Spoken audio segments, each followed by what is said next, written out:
हामीले यो देशको इतिहासमा देखाएका छौँ, कसैले नसोचेको राजतन्त्रलाई उखेलेर फालिदिएका छौँ। अहिले फेरि नेपाली आकाशमा, नेपाली राजनीतिक आकाशमा कालो बादल मडारिन थालेका छ। राजालाई फर्काउने दुस्साहस गर्न खोजिरहेका छन्। राजालाई फर्काएर ल्याउनु भनेको नदीको प्रवाहलाई उल्टो घुमाउनु जस्तै। जसरी नदी फेरि उकालो जान सक्दैन, त्यसै गरी इतिहास फेरि पछाडि फर्किन सक्दैन।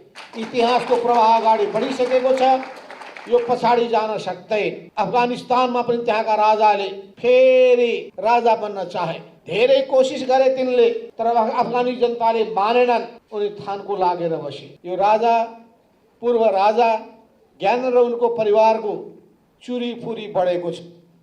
यो नबढाउनु राम्रो। असल भएर बस्नु छ भने राम्रो व्यापारी भएर बस्यो हुन्छ। राजनीति गर्नु छ भने कुनै पार्टीमा सामेल भए राम्रो होइन। राजनीतिक निर्णयलाई अध्यक्ष मान्नु छ भने उपाध्यक्ष भएर बसे पनि हुन्छ, सल्लाहकार भएर बसे पनि हुन्छ। राजनीतिक मैदानमा आउनु छ भने टिकट लिएर आए पनि हुन्छ। भला आदमी मान्छे बन्नु छ भने, समाजको परिवर्तनको संवाहक बन्नु छ भने सामाजिक अभियन्ता भएर आए पनि हुन्छ। जस्तो छुवाछुतका विरुद्धमा राष्ट्रिय अभियान सञ्चालन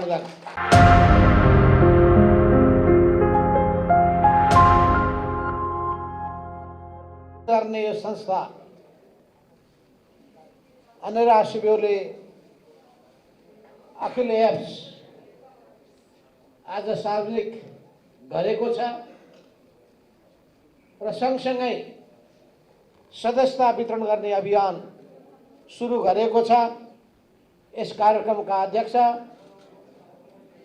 अनेरा शिविरका कार्यवाहक अध्यक्ष कडोसिम आलम र विद्यार्थी इन्चार्ज पार्टीका पोलिट ब्युरो सदस्य राम कुमार भट्टराई लगायत सबै विद्यार्थी नेता साथीहरू र विद्यार्थी साथीहरू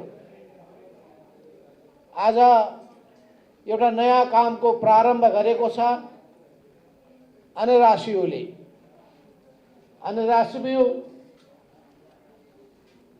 यो संस्थाको बारेमा तपाईहरुले सुनिसक्नु भएको छ। यसको गौरवशाली इतिहास छ। अनेरा शिविरमा 3 खालका विद्यार्थीहरू सुरुदेखि नै सामेल गर्ने यसले नीति अवलम्बन गर्दै आएको छ।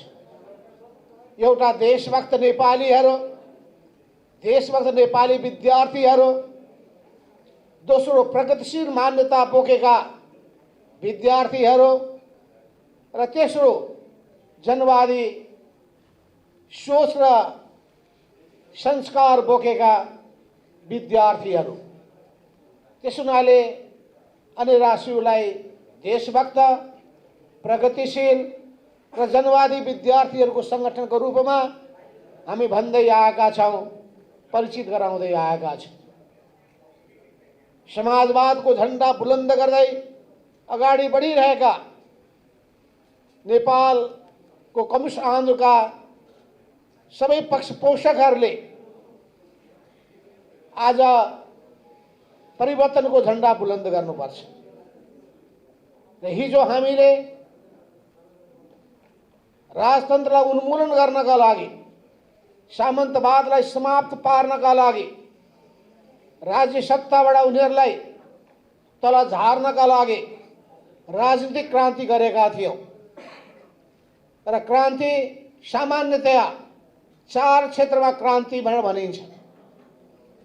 एउटा राजनीतिक क्षेत्रको क्रान्ति जुन सत्तासँग जोडिएको हुन्छ, अर्को आर्थिक क्षेत्रको क्रान्ति जो जनताको जीवनसँग जोडिएको हुन्छ, तेस्रो सामाजिक क्रान्ति जुन समाजमा रहेका प्रवृत्तिहरूसँग जोडिएको हुन्छ, अर्को सांस्कृतिक क्रान्ति जो हाम्रो संस्कारसँग, हाम्रो आचरणसँग, हाम्रो बानी बेहोरासँग जोडिएको हुन्छ।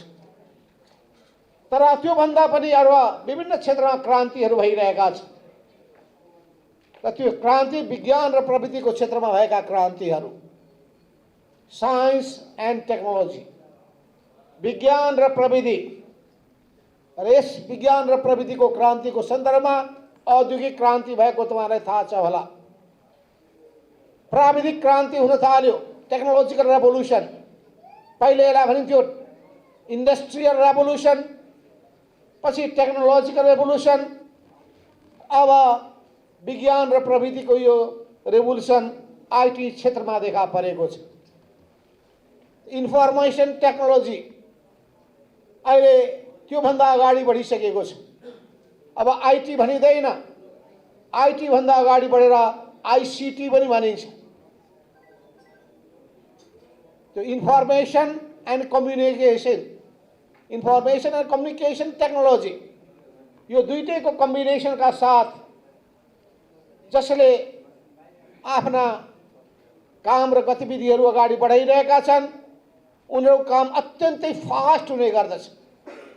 सबै कामहरू अत्यन्तै तीव्र गतिका साथ अगाडि बढ्छन्। धेरै लामो जानु जरुरी छैन, म थोरै उदाहरण प्रस्तुत गर्छु। हाम्रै अहिले मन्त्रालय अन्तर्गत, श्रम मन्त्रालय अन्तर्गत हाम्रो श्रम मन्त्री पुग्नुभयो वैदेशिक रोजगार कार्यालयमा। वैदेशिक रोजगार कार्यालयबाट कम्प्लेन के आएको थियो भने बिहान सबेरै उज्यालो नहुँदै मान्छेहरू लाम लाएका हुन्छन्, राति 8, 9, 10 बजेसम्म त्यो लाम सकिँदैन।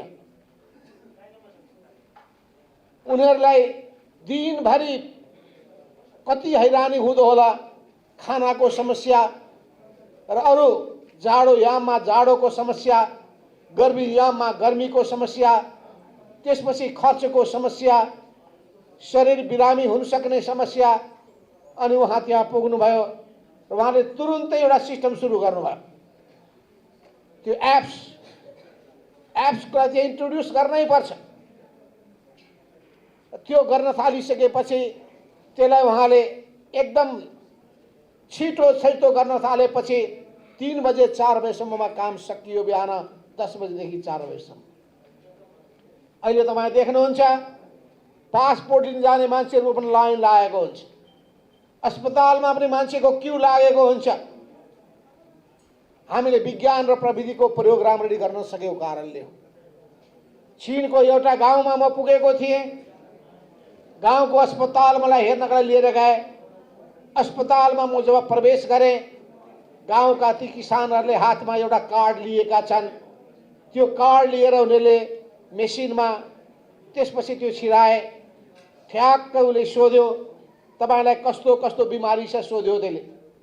अनि बिमारी यो छ यो छ यो छ यो छ लेख्यो।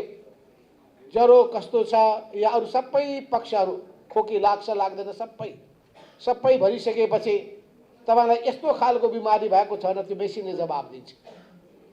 अनि त्यो बिमारीको निम्ति तपाईले कुन डाक्टर देखाउन चाहनुहुन्छ भने सोध्छ र डाक्टरको नाम उसले बताउँछ। डाक्टरको नाम बताइसकेपछि उसले फलानो डाक्टरको नाममा उसले टिक लगाउँछ।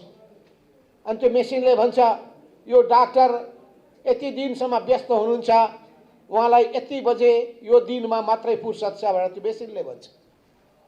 अनि तपाईले अर्को डाक्टरको नाममा टिक लगाउनुहुन्छ, जुन तपाईलाई उपयुक्त लाग्छ त्यो डाक्टरमा टिक लगाइसकेपछि उसले टाइम दिन्छ। ठ्याक्क त्यो समयमा डाक्टर कहाँ जानुहोस्, 1 घण्टाभित्र सबै खालको उपचारको काम सम्पन्न हुन्छ, कहीँ लाइन लाग्नु पर्दैन। चीनको गाउँमा, साधारण गाउँमा ग्रामीण जनताले आधुनिक विज्ञान र प्रविधिको प्रयोग गरेर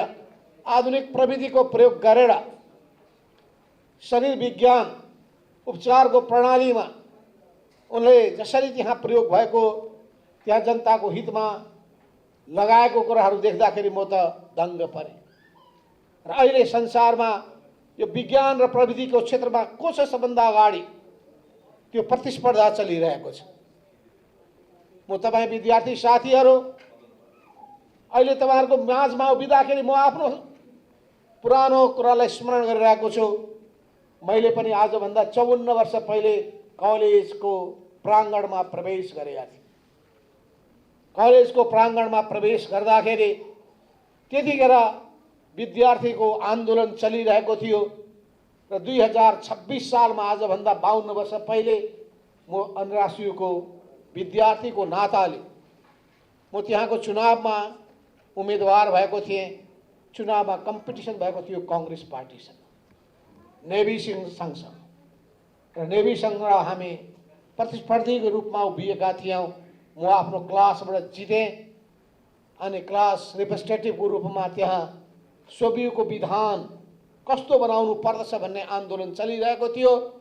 आज जति पनि सोभियुहरू चलिरहेका छन्, क्याम्पस सोभियुहरू त्यो विधानको अन्तर्गत चलिरहेका छन्। अनरासियोको आन्दोलन निरन्तर रूपमा अगाडि बढ्दै बढ्दै बढ्दै आज अत्यन्तै लोकप्रिय आन्दोलनको रूपमा अगाडि बढेको छ। समाज परिवर्तनको संवाहकको रूपमा, राजनीतिक परिवर्तनको एउटा बलियो खम्बाको रूपमा अनरासियोले महत्त्वपूर्ण भूमिका खेल्दै आएको छ।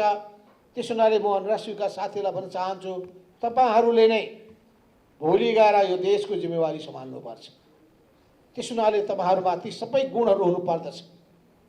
जनताको साँचो प्रतिनिधिमा हुनुपर्ने गुणहरू, जनताको नेतामा हुनुपर्ने गुणहरू, असल नागरिकमा हुनुपर्ने गुणहरू, देशभक्त नागरिकमा हुनुपर्ने गुणहरू, लोकतन्त्रका मूल्य र मान्यतालाई आत्मसात गर्ने लोकतान्त्रिक व्यक्तिमा हुनुपर्ने गुणहरू, यी सबै गुणहरू तपाईँमा परिवर्तनका पक्षपोषकहरूमा हुनुपर्ने गुणहरू सबै तपाईँमा हुनुपर्छ। ती के हुन् गुणहरू? त्यसको निम्ति तपाईँले किताब अध्ययन गर्नुपर्छ। मार्क्सवादको किताब, कम्युनिस्ट सिद्धान्तका किताबहरू हामी सुरुमा विद्यार्थीहरूको बिचमा बाँड्ने गर्दथ्यौँ। यति सानो किताब, माओ सेतुङको किताब, 10 पेजका किताब, 20 पेजका किताब।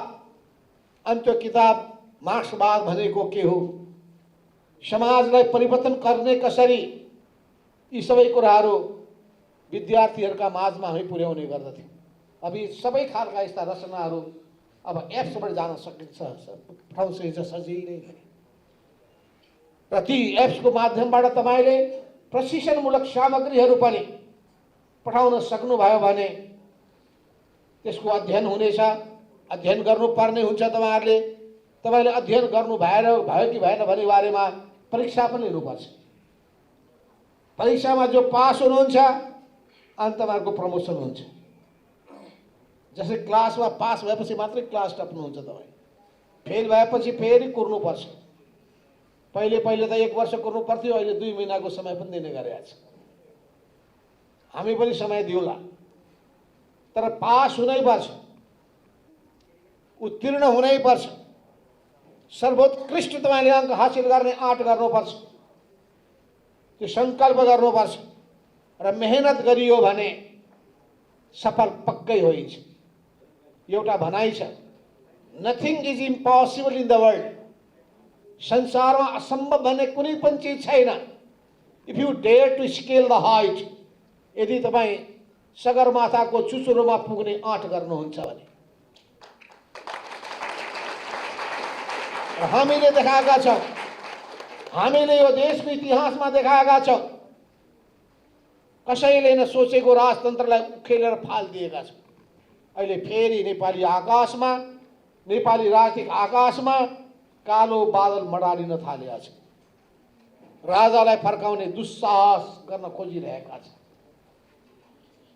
राजालाई फर्काएर ल्याउनु भनेको नदीको प्रवाहलाई उल्टो घुमाउनु जस्तै। जसरी नदी फेरि उकालो जान सक्दैन, त्यसै गरी इतिहास फेरि पछाडि फर्किन सक्दैन। इतिहासको प्रवाह अगाडि बढिसकेको छ, यो पछाडि जान सक्दैन। अफगानिस्तानमा पनि त्यहाँका राजाले फेरि राजा बन्न चाहे, धेरै कोसिस गरे तिनले, तर अफगानी जनताले मानेनन्। उनी थानको लागेर बसे। त्यसो हुनाले मैले भन्ने गरेको छु विभिन्न ठाउँमा, अहिले यो राजा, पूर्व राजा ज्ञानेन्द्र र उनको परिवारको चुरीफुरी बढेको छ। यो नबढाउनु राम्रो। असल भएर बस्नु छ भने राम्रो व्यापारी भएर बस्यो हुन्छ।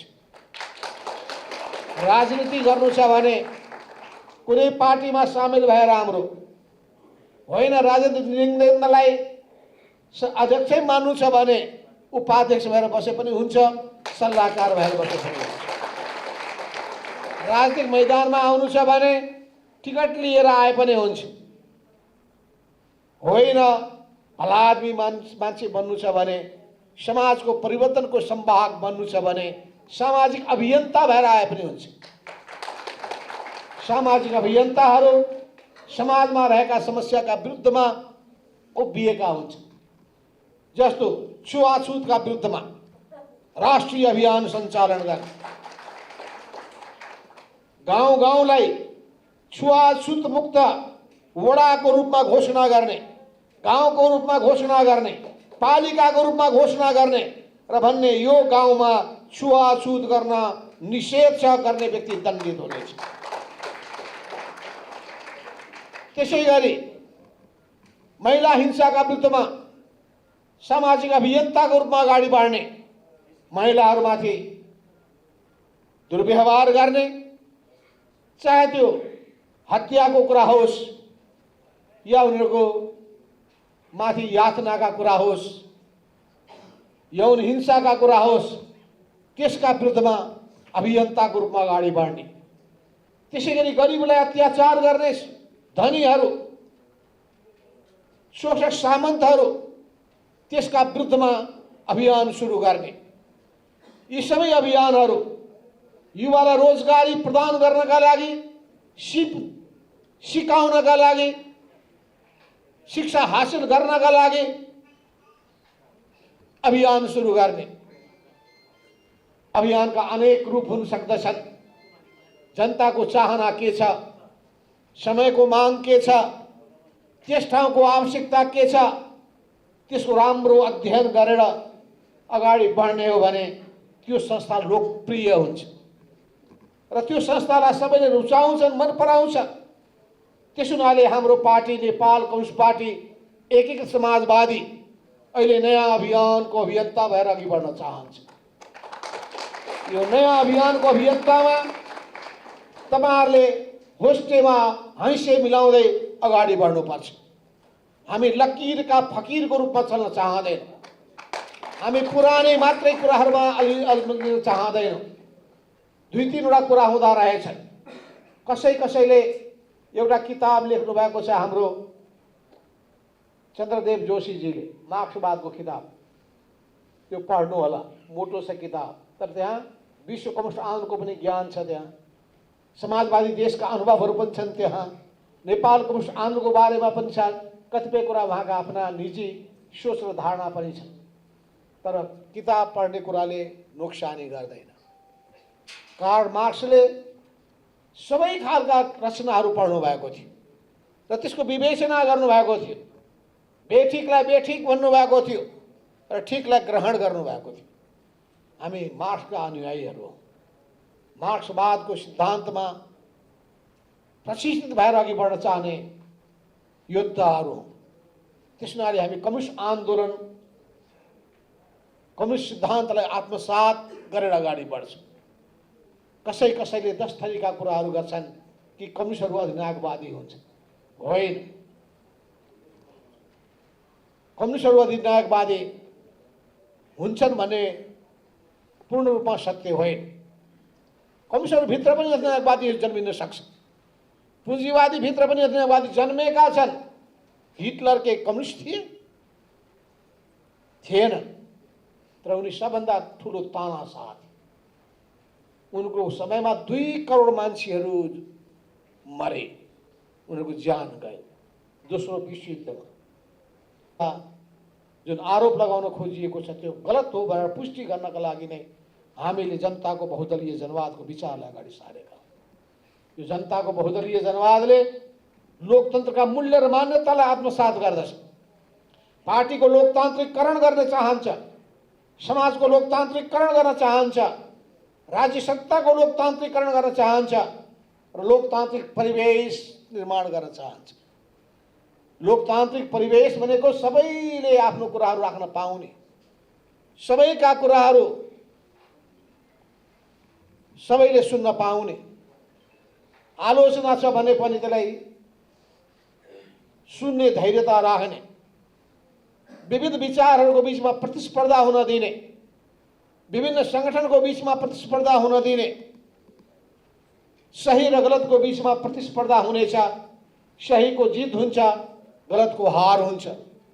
यो मान्यताका साथ अगाडि बढ्ने, जनतामा चेतना जगाउने, जनतामा चेतना जगाउन सक्नु भएन भने जनता अल्मलिनेछन्, भ्रममा पर्नेछ।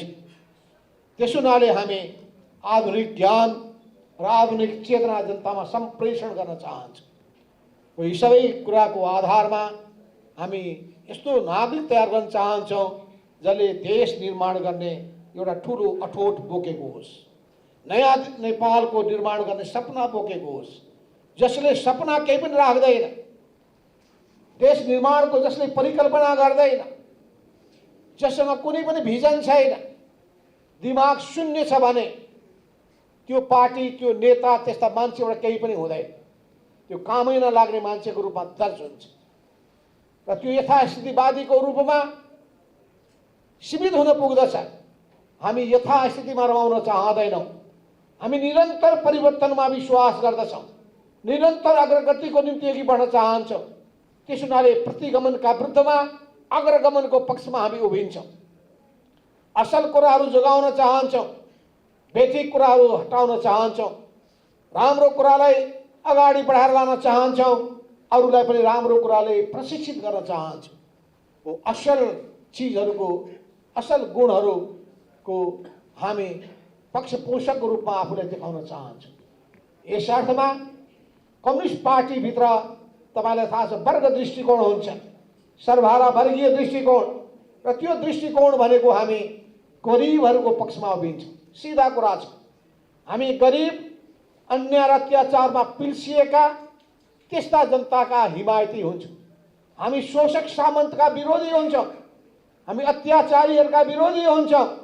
अत्याचार दुराचारलाई समाप्त पार्ने सङ्कल्प बोकेका योद्धाको रूपमा आफूलाई प्रस्तुत गर्न चाहन्छौँ। हो यो मिसनलाई भन्छन् मिसन, यो मिसनमा हामी अघि बढ्न चाहन्छौँ। राम्रो मिसनमा अगाडि बढ्नका लागि अरूलाई पनि उत्प्रेरित गर्न चाहन्छौँ र त्यसको निम्ति असल मान्छेको खोजी गर्छौँ। हामी गाउँ गाउँमा, टोल टोलमा, बस्ती बस्तीमा र असल मानिसहरूलाई साथमा लिएर यो समाजमा हामी ठुलो अभियान सञ्चालन गर्न चाहन्छौँ। यस अर्थमा सामाजिक अभियन्ताको रूपमा अघि बढ्न चाहन्छन् भने पनि ठिक छ, ज्ञानेन्द्रलाई अधिकार छँदैछ।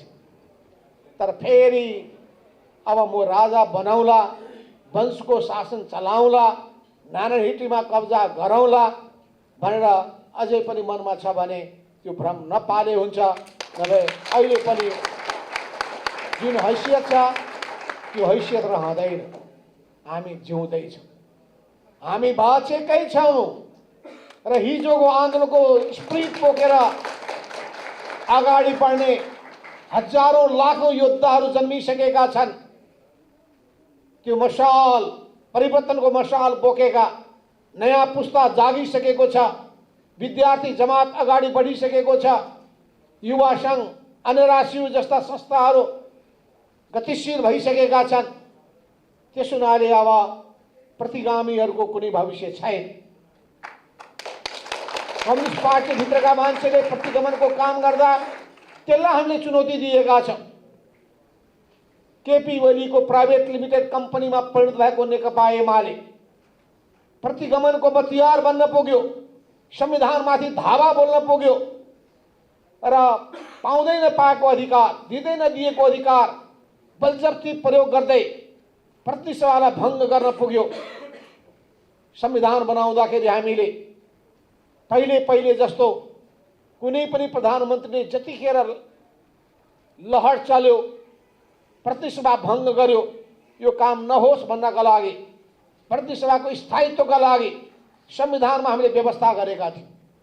हामीले बनाएको यो संविधान, अरूले बनाएको संविधान अरूले गरेका थिए भने व्याख्या होइन। हामी बसेर बनाएको यो संविधान, त्यो संविधानको व्याख्या हामीले गरिरहेका छौँ। त्यस्तो अवस्थामा संविधान विपरीतका, लोकतन्त्र विरुद्धका काम गरेपछि त्यसको विरुद्धमा हामीले आवाज हन्काएका थियौँ। र तपाईँ अन्यराशिका साथीहरू जसरी मैदानमा उत्रिनु भएको थियो, जनताको आवाजलाई जसरी सम्प्रेषण गर्नुभएको थियो, जनतालाई उद्वेलित गर्ने काममा भूमिका खेल्नु भएको थियो, तपाईहरू हामी सबैको साझा प्रयासबाट हामीले प्रतिगमनलाई चकनाचुर पार्यौं, अग्रगमनको जित गरे छाडेका छौं। अहिले कम्युनिस्ट पार्टीभित्र पनि गलत प्रवृत्तिहरू देखा परेको छ र कम्युनिस्ट आदर्शबाट उनी च्युत हुन थालिसकेका छन्। अब केपी ओलीको त्यो गुट कम्युनिस्ट गुटको रूपमा, कम्युनिस्ट समूहको रूपमा रहने देखिँदैन। त्यो अब प्रतिगमनको मतयार बन्न पुगेको छ र त्यस हुनाले उसले बेला बखतमा तपाईँ देख्नुहुन्छ रामनामी जप्ने थालेको छ। कहिले पशुपतिमा सुनको जलपको कुरा उठाउँछ, कहिले चितवनमा रामको अयोध्याको गफ हाँकेर चल्छ। ऊ गरिबको निम्ति कुनै काम गर्दैन। ऊ खालि पानी जहाजका ठुल्ठुला कुरा गर्छ। आवश्यकतै नपरेका चिजहरूमा अरबौं रुपियाँ खर्च गर्छ। अनि झापाको त्यो धानको बाला झुलिरहेको हेर्नका लागि टावरमा अरबौं रुपियाँ खर्च गर्छ। र मान्छे त्यो प्रवृत्तिबाट वाक्क हुन्छन् जब त्यो प्रवृत्ति भनेको गफमा परिणत हुन्छ। गफाडीको गफ सुन्न मान्छेलाई फुर्सद छैन। मान्छे कामकाजी मान्छे हेर्न चाहन्छन्, परिणाम हेर्न चाहन्छन्। परिणाममा मान्छेलाई विश्वास हुन्छ र हामी त्यस्तो कामकाजी योद्धाको रूपमा हामीलाई आफूलाई अघि बढाउन चाहन्छौँ। विगतका कमी कमजोरलाई सुधारेर र नयाँ सङ्कल्प बोकेर अघि बढ्न चाहन्छौँ। तपाईले अहिले जुन एप्सको माध्यमबाट अन्यराष्ट्रियको प्रचार प्रसार गर्ने अभियान सञ्चालन गर्न थाल्नु भएको छ, अत्यन्तै खुसीको कुरा हो। आधुनिक विज्ञान र प्रविधिको हामीले अधिकतम प्रयोग गर्नुपर्छ। सङ्गठनले गर्नुपर्छ, पार्टीले गर्नुपर्छ, सरकारले गर्नुपर्छ। त्यस हुनाले भन्छ ई गभर्नेन्स भन्ने गरिन्छ। यो ई गभर्नेन्सको सिस्टम आइसकेको छ। अब पेपर वर्क कम, डिजिटल वर्क ज्यादा। त्यस हुनाले हाम्रो अर्थतन्त्रको नाम पनि डिजिटल इकोनोमी हुन थालेको छ। अब डिजिटल इकोनोमीको व्यापक रूपमा प्रयोग गर्ने कुराहरू चल्न थालेको छ। त्यसै गरी हामी बस्ने समाजलाई सुन्दर बनाउनका लागि हामीले ग्रीन इकोनोमीका कुराहरू गर्न थालेका छौँ। ग्रीन इकोनोमी भनेको पर्यावरणको रक्षा गर्ने, हरियालीको जोगाउने, रुख बिरुवाहरू हुर्काउने, शुद्ध वायु, अक्सिजन, फ्रेस अक्सिजनले तपाईको शरीर स्वस्थ हुन्छ। यो सबै हिसाबले पनि हामी हाम्रो देशमा यत्रो प्राकृतिक सम्पदाको धनी भएको यो देशमा वन जङ्गलको संरक्षण गर्न चाहन्छौँ। सफा सुग्घरमा जोड दिन चाहन्छौँ। हामी सफा नगर बनाउन चाहन्छौँ, सफा बस्ती बनाउन चाहन्छौँ, सुन्दर बस्ती बनाउन चाहन्छौँ र जनताको जीवन खुसियालीपूर्ण सुखालीपूर्ण बनाउन चाहन्छौँ। सुखी नेपालीको परिकल्पना लिएर हामी अगाडि बढ्न चाहन्छौँ। त्यसको निम्ति युवाहरूका समस्याहरू, शिक्षाका, स्वास्थ्यका, रोजगारीका समस्याहरू, शिव विकासका समस्याहरू, उद्यमशीलताका समस्याहरू, उद्यमीहरू निर्माण गर्ने समस्याहरू, यी सबै समस्याहरूमा केन्द्रित भएर हामी अघि बढ्न चाहन्छौँ। यस अर्थमा हामी कन्स्ट्रक्टिभ भूमिका, रचनात्मक भूमिका, सृजनात्मक भूमिका खेल्न चाहन्छौँ। सृजनशीलता, नयाँ नयाँ खोज, नयाँ नयाँ अनुसन्धान, नयाँ नयाँ अध्ययन, निरन्तर अध्ययन गर्दै जाने, अनुसन्धान गर्दै जाने, खोज गर्दै जाने र मानव जीवनलाई सुन्दर बनाउनका लागि, सुखी बनाउनका लागि हामी त्यसलाई प्रयोग गर्ने। यस अर्थमा हामी सबै थोकमा स्मार्ट भएर अघि बढ्न चाहन्छौँ। परिणाममा स्मार्ट, छिटो छैटो काम गर्ने प्रवृत्ति, यो छिटो छैटोपनलाई हामी विकास गर्न चाहन्छौँ। जो छिटो अगाडि बढ्न सक्दैन त्यसलाई पन्छाइदिन्छौँ। जो समयको गतिका साथ अघि बढ्न सक्दैन त्यसलाई हामी आराम गरेर बस्न भन्छौँ। अगाडि बढ्ने बढिरहन्छन्, नबढ्ने थन्किरहन्छन्। अनि अहिले हामी देखिरहेका छौँ एमालेबाट धेरै मान्छेले विद्रोह गर्न थालिरहेका छन्। तपाईँहरूले पनि आफ्नो अन्यराष्ट्रियभित्र पनि गर्नुहुन्छ। अन्यराष्ट्रियभित्र पनि रहेका धेरै मान्छेहरूमा वितृष्णा पैदा भइसकेको होला केपी ओलीको त्यो गुटबाट। उनीहरूलाई तपाईँ दुध कार्ने काम नगर्नुहोस्, आउलान् र पद कब्जा गर्लान्, डराउन नडराउनु होला। त्यसो हुनाले उतै बस्यो भने यो पदमा म बसिरहन्छु नठान्नु होला। आउँछन् कम्पिटिसनमा तपाईँभन्दा श्रेष्ठ हुन्छन् भने बस्छन्। कि तपाईँ काम गर्नुहोस् कि काम गर्न दिनुहोस्। आफू पनि काम नगर्ने, अरूलाई पनि काम गर्न नदिने, यो प्रवृत्तिलाई त्याग्नुहोस्। सामूहिकतामा विश्वास गर्नुहोस्, सामूहिक छलफलमा विश्वास गर्नुहोस्, कमिटी प्रणालीमा विश्वास गर्नुहोस्, कमिटीको नियमित बैठक बोलाउनुहोस्, कमिटीको बैठकमा विषयवस्तुमा गहन छलफल चलाउनुहोस् र छलफल र बहसमा बढी समय दिनुहोस्।